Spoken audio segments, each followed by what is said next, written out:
সকাল সকাল উঠেই সব কাজ সেরে নিয়েছি, সেরে নিয়ে এমনকি দোকানেও একটু ছিলাম। আর চান করে এই যে ঠাকুরের বাসনগুলোও ধুয়ে নিয়েছি। আর এদিকে এই যে ছাদের থেকে গাছে আমার যে ফুলগুলো ফোটে ছাদ বাগানে, সেই ফুলগুলো দিয়েই আমি পুজো দিই, যা হয় তাই দিই। আজকে এতগুলো ফুল ফুটেছিল, সাথে তুলসী পাতা তুলে নিয়ে চলে এসেছি পুজো দেওয়ার জন্য। পুজো দিয়ে শাড়ি পরে এই যে রেডি হয়ে গেছি। শাড়িতে কেমন লাগছে বন্ধুরা তোমরাই একটু বলো। শাড়ি পরতে ভালো লাগে, কিন্তু কি করব, কাজের জন্য শাড়ি পরে উঠতে পারিনি। দোকান ঘর দুটোই সামলাতে হয়, দৌড়াদৌড়ি করে কাজ করে উঠতে হয়। শাড়ি না আমি ঠিকমতোভাবে সামলাতে পারি না, তাই জন্য আর শাড়ি পরি না। আজকে একটু শাড়ি পরলাম। সকাল সকাল শাড়ি পরে রেডি হওয়ার কারণটা হচ্ছে এই যে আমাদের এখানে শীতলা মায়ের পুজো আছে, তার জন্যেই শাড়িটা পরে নিয়েছি। আর এদিকে এই যে বাটার আমি গুছিয়ে নিয়েছি, বাটার মধ্যে নিয়েছি ধূপ, মোমবাতি, বাতাসা আর ফুল নিয়েছি, গাছের ছাদ বাগানের ফুল।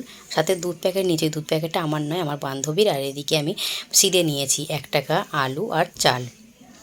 আর এদিকে মানে ঘটিতে ডাবের জল, গঙ্গা জল আর দুধ নিয়ে নিয়েছি। এসেই আর দেরি করিনি, লাইনে দাঁড়িয়ে পড়েছি। লম্বা একটা লাইন পড়েছে, একটা নয় দুটো লাইন পড়েছে, একটা ওইদিকে আর একটা এইদিকে। প্রতি বছর আসি এতটা করে লাইন পড়ে না, কিন্তু এবছর লাইন পড়েছে অনেকটা।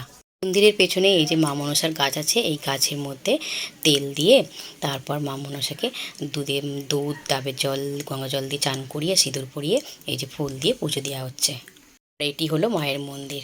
এখনও মাকে এখানে নিয়ে আসা হয়নি, মানে সকলের চান করানো হয়ে গেলে 12টার সময় মাকে নিয়ে এসে বসিয়ে পুজো করা হবে।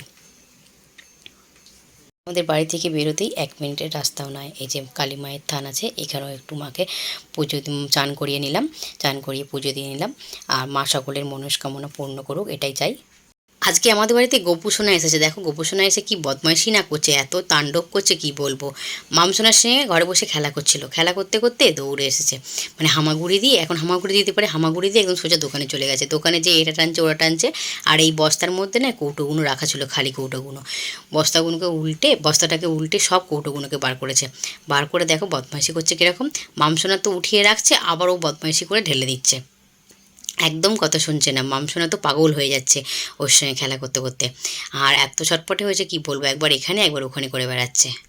এই সবজিগুলো না আমাদের যে নিচে দুটো রুম আছে, ওই রুম দুটো ভাড়া হয়ে গেছে। ও থেকে একটা রুমে একটা দিদিভাই থাকে, আমাদের এই স্কুলের ম্যাডাম।